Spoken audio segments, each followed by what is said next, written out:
El Ministerio Internacional presenta su programa Un Aliento de Vida. El Espíritu de Dios me ha hecho y el aliento del Todopoderoso me da vida. Job 33:4. Una palabra de poder y unción que llenará tu espíritu. Con ustedes, el pastor Jorge Enrique Gómez. Bienvenidos.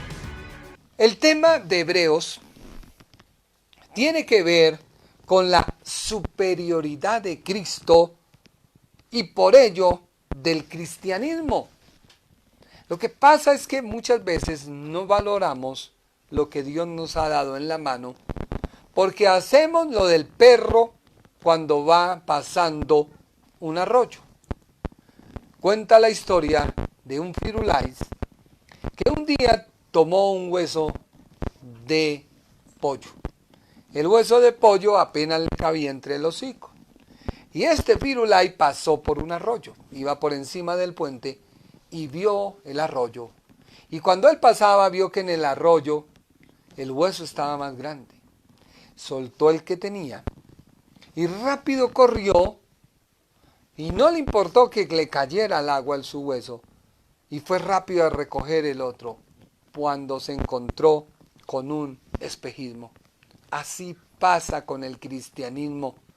Lo hemos rebajado a tal punto que peleamos por conceptos y atribuimos cosas que no son. No son. Cuando lo realmente del Evangelio es que debemos ser salvos. Que tú debes reconocer a Jesucristo como tu Salvador. Si tú sabes que los cables de la corriente eléctrica conducen, ¿qué conducen? Energía. Y que esos cables es necesario que estén reforzados por un caucho. Y no importa que se una un caucho con el otro, lo que fluye por él es la energía. Mientras ellos no estén pelados, nada va a pasar. Pero si una persona quiere dárselas de muy valiente, pelar los cables y cogerlos, puede morir. Así ha pasado con el Evangelio. Hemos querido hablar y apoyar una serie de cosas cuando lo único que a la Biblia le interesa es que usted reconozca que Jesucristo es su Salvador. Por eso el tema del libro de los Hebreos es la superioridad de Cristo y del cristianismo. Las palabras mejor y perfecto y celestial aparecen con frecuencia. El bosquejo muestra cómo se desarrolla el tema, probando que Cristo es superior, tanto en persona como en su sacerdocio. ¿Por qué Cristo no vino de la tribu de Leví? Porque el sacerdocio de Leví fue de la ley y fue dado en la tierra en el cual debía ser pasado de generación en generación. Cristo vino a romper esa tradición, por eso es sacerdote según la tribu de Judá y no del Leví. Por eso Hebreos dice es superior, porque no es humano, es celestial, porque no viene de una tradición de sacerdotes, rompió el esquema y salió de una tribu donde nunca hubo sacerdotes, pero había sido prometido por Dios a David de que habría un rey sacerdote que se sentaría en su trono para siempre. También nos habla de la salvación tan grande. Y esa salvación tan grande es la que usted y yo debemos contender. Y por eso la Biblia nos dice, no dejen de congregarse como algunos tienen por costumbre, tanto más que veis que aquel día se acerca. Todo esto que le he dado es una introducción para poder llegar a estudiar profundamente ese capítulo, ese versículo. Vemos el trono de la gracia, vemos la intercesión de Cristo, vemos la definición descrita de la fe. ¿Sabía usted que la fe que nos habla Hebreos era aquella fe de los hombres de Dios que estaban esperando el cumplimiento de Cristo en sus vidas. Por eso ellos tenían fe en la esperanza. ¿Qué es una esperanza? Una esperanza es algo que no veo, algo que no he recibido, pero se me ha prometido recibir. Y es así donde la Biblia dice, tener fe es la plena seguridad de recibir lo que se espera. Es estar convencido de la realidad de cosas que no vemos. O sea que tú puedes decir, muéstrame a Dios, y te creo. Pues entonces una persona con pelo largo no conoce un peluquero, pues porque no lo ha visto. Y hay mucha gente que cuando ve a Dios, ¿qué pasa? Se asusta. Usted lo dijo. Así que el libro o la epístola nos quiere enseñar la definición descrita de la fe. Nos quiere mostrar la galería de los hombres de la fe. Y nos quiere mostrar la carrera cristiana. Y es ahí donde está el pasaje. Así que el énfasis del sacerdocio levítico y de los sacrificios nos muestra que esos sacrificios no podían disfrutar la gente gentil.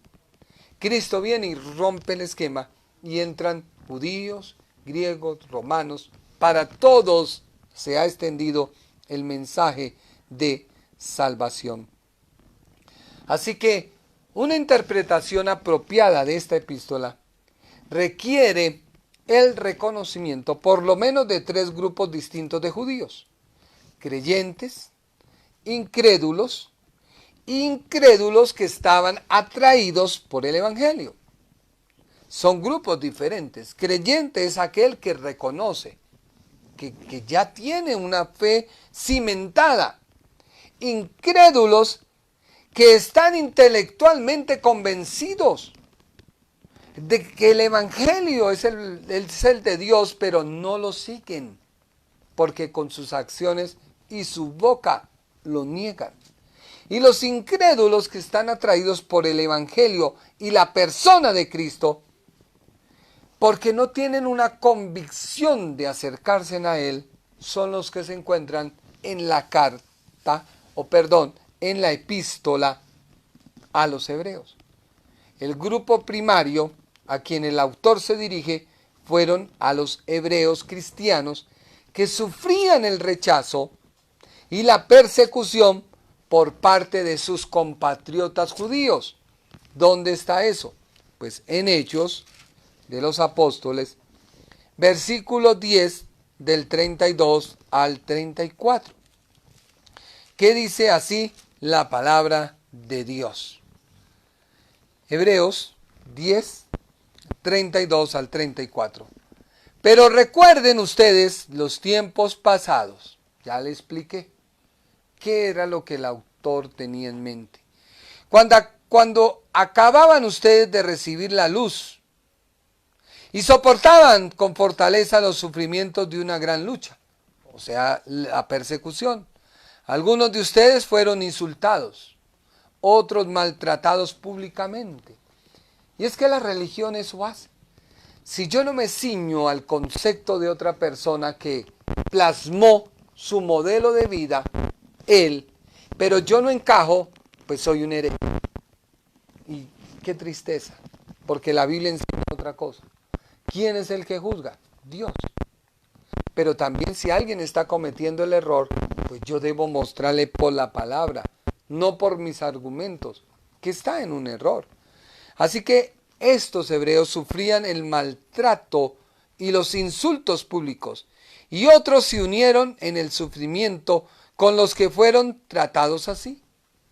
Ustedes tuvieron compasión de los que estaban en la cárcel. O sea, mucha persona fue llevada a la cárcel porque no creía en las tradiciones que se plasmaron en la ley. Y por eso eran juzgados y llevados a la cárcel. Dice, y hasta con alegría se dejaron quitar lo que poseían, sabiendo que en el cielo tienen algo que es mejor, que permanece para siempre. Esta es la carta a los hebreos y no hemos empezado a estudiar nuestro versículo que hemos venido usando, no dejándoos de congregar como algunos tienen por costumbre. Luego vemos que parece ser que la carta fue escrita a las personas que vivían en Italia. Pero también la carta fue escrita para darles aliento y confianza en Cristo. Y eso es lo que yo pretendo hablándote de Cristo. Darte confianza que en la persona de Cristo tú puedes afrontar esta situación. Apartados de mí, nada podéis hacer. Así que Hebreos 12:4 dice, así la palabra de Dios. Pues ustedes aún no han tenido que llegar hasta la muerte en su lucha contra el pecado. Vuelvo y les repito. Hebreos 12:4. Pues ustedes aún no han tenido que llegar hasta la muerte en su lucha contra el pecado. Y han olvidado ya lo que Dios les aconseja como a hijos suyos. ¿Qué quiere Dios decirle? Que el sacrificio que Cristo hizo no necesita que tú hagas nada más por Él. Por eso, esa carta le enseña al grupo de creyentes inmaduros, de gente que decía, ¿para qué te congregas? No vayas a la iglesia, quédate en casa, ¿qué se va usted a hacer por allá contagiándose? No. Les enseña que las tradiciones del judaísmo y los rituales simbólicos no tenían poder espiritual. Así que ese grupo empezó a quedar desvirtuado. El segundo grupo, a quien el autor se dirige, fueron judíos incrédulos que estaban convencidos de las verdades básicas del Evangelio, pero que no habían creído en Jesucristo como su propio Salvador. Estaban intelectualmente persuadidos, pero espiritualmente muertos. Tú me puedes oír y estar de acuerdo con lo que yo digo, pero ¿Cristo realmente ha nacido en ti? Si nosotros miramos Hebreos capítulo 2, versículo 1, vemos esa condición de aquellas personas. Hebreos 2, 1 al 3. Por esta causa debemos prestar mucha más atención al mensaje que hemos oído, para que no nos apartemos del camino. ¿Por qué la Biblia habla del camino? El primero que encontró el camino, ¿quién fue? Pregunto, a ver, estudiosos de la palabra, ¿quién fue el primero en encontrar el camino? Saulo de Tarso. Dice la Biblia que Saulo de Tarso perseguía a aquellos que iban por el camino. ¿El camino de quién? De Jesús de Nazaret. Por eso Jesús dijo, yo soy el camino, yo soy la verdad, yo soy la vida. Nadie viene al Padre sino por mí. Y aquí el escritor de Hebreos le dice a la gente, no nos apartemos del camino. Los mandamientos que Dios dio en otros tiempos por medio de los ángeles tienen fuerza de ley, y quienes pecaron y los desobedecieron fueron castigados juntamente. ¿Cómo pues escaparemos nosotros si descuidamos una salvación tan grande? Mire que esta palabra se le escribió a aquellos creyentes que intelectualmente habían adoptado la fe cristiana, pero espiritualmente estaban muertos. Pues el mismo Señor fue quien anunció primero esta salvación, la cual después de confirmaron entre nosotros los que la oyeron este mensaje. Ten confianza, ten fe en el Señor. Nada malo va a pasar. Dios es nuestro guardador. Dios es nuestro protector. Y sigue adelante, no seas un creyente intelectual. Miremos otro pasaje. Hebreos capítulo 6, versículo 4. Porque a los que una vez recibieron la luz y saborearon el don de Dios y tuvieron parte en el Espíritu Santo, saborearon el buen mensaje de Dios y el poder del mundo venidero. Si caen de nuevo, ya no se les puede volver a hacer volver a Dios. No, ten cuidado, tú me escuchas, me oyes hablar, te identificas conmigo, pero no recibes espiritualmente a aquel que te da vida. Por eso sigue diciendo, termina la Biblia diciendo, si caen de nuevo, ya no se les puede hacer volver a Dios. Ellos mismos están crucificando otra vez al Hijo de Dios y exponiéndole a la burla de todos. Es aquel que un día dijo, yo soy creyente, que intelectualmente recibió al Señor, pero no espiritual, y se hizo llamar creyente, pero lo vemos igualmente tomando, fumando, y es cuando la gente dice, pero es que ese era creyente. Puede que haya sido creyente intelectual, pero no espiritual. Otro pasaje de la Biblia nos habla el mismo Hebreos, ya en el capítulo 26 al versículo 29. ¿Por qué? Porque la gente que no se congrega, la gente que no va a la iglesia, que se les ha enseñado y se les dice, tranquilo, tú puedes buscar a Dios en tu casa, a través de la internet, lo importante es que alabemos a Dios, está en contra de la palabra. Porque Hebreos 10, 26 dice, porque si seguimos pecando intencionalmente, después de haber conocido la verdad, ya no queda más sacrificio por el pecado. Solamente nos queda la terrible amenaza del juicio y del fuego ardiente que destruirá a los enemigos de Dios. Y veámoslo también en Hebreos 12, capítulo 15 al 17. Hebreos 12, 15 al 17 dice así, procuren que a nadie le falte la gracia de Dios. No le falte. ¿Por qué? Porque es un creyente intelectual, mas no espiritual. A fin de que ninguno sea como una planta de raíz amarga que hace daño y envenena a la gente. Este grupo de intelectuales son los que dañan el evangelio. Y el tercer grupo, ya para terminar, porque ya el tiempo va corriendo, a quien se dirige el autor, eran los judíos incrédulos que no estaban convencidos de la verdad del evangelio, pero habían recibido cierta exposición al mismo. Veámoslo en Hebreos capítulo 9, versículo 1 al 28, imagínense. Hebreos 9, la ineficiencia del sacrificio antiguo. Ahora bien, la primera alianza tenía sus reglas para el culto, pero en un santuario terrenal. La tienda se levantó de tal forma que en su primera parte, llamada el lugar santo, estaba el candelero y la mesa de los panes consagrados a Dios. Detrás del segundo velo estaba el llamado lugar santísimo. Allí había un altar de oro para quemar el incienso y el cofre de la alianza cubierto de oro por todos lados. Y sigue diciendo la Biblia, preparadas así los sacerdotes. Pero viene el evangelio hablando de la eficacia del evangelio de Cristo. O sea, le está diciendo a aquel que cree intelectual, pero ya le habla a aquel que no está convencido, que ha recibido la exposición del evangelio, pero dice, todavía no, es que no me convence, me gusta, sí, eso me fascina, qué hombre para expresarse, ¿cómo conoce?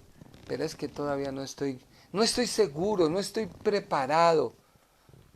Pues ten cuidado porque más preparado que un yogur es la gente torpe. Y Hebreos 9, 14 y 15 dice así la palabra de Dios. Hebreos 9, capítulo 14.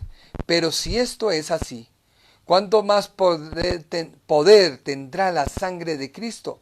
Pues por medio del Espíritu eterno, Cristo se ofreció a sí mismo a Dios como sacrificio sin mancha, y su sangre limpia nuestra conciencia de las obras que nos llevan a la muerte, para que podamos servir al Dios viviente. Y ya para terminar, Hebreos 9, 27 y 28 dice así la Biblia. Versículo 27, dice la Biblia: y así como todos han de morir una sola vez, y después vendrá el juicio, así también Cristo ha sido ofrecido en sacrificio una sola vez para quitar los pecados de muchos. Después aparecerá por segunda vez, y ya no en relación con el pecado, sino para salvar a los que se esperan. No sigas tú jugando con tu fe. Yo te invito a que tú inclines tu rostro, o en el lugar donde estás en tu casa, te arrodilles, y en esta hora permitas que Dios pueda tratar tu vida. Que Dios pueda hacer algo maravilloso en ti. Dile: Padre Celestial, yo vengo a ti en esta hora. Me han hablado de que debo creer en ti. Este hombre ha expuesto que debo confiar en ti. Me quiero acercar a ti. Quiero recibirte como mi Señor y mi Salvador. Quiero que tu sangre me limpie. Quiero que tu sangre me lave. Ya no quiero ser más un intelectual.